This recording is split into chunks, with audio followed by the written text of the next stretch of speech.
This is a second-hand KUBOTA U20-3 alpha hydraulic crawler excavator. The U20-3 alpha excavator is equipped with the original D1105 EFR engine. The core components are all original.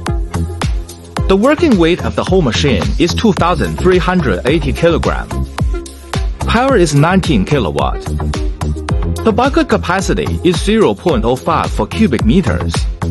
Many excavators are flexible in operation. Boom swing function. Widely used in construction and farm. Clean and amazing appearance. Good performance, very flexible. Used excavators are more cost-effective.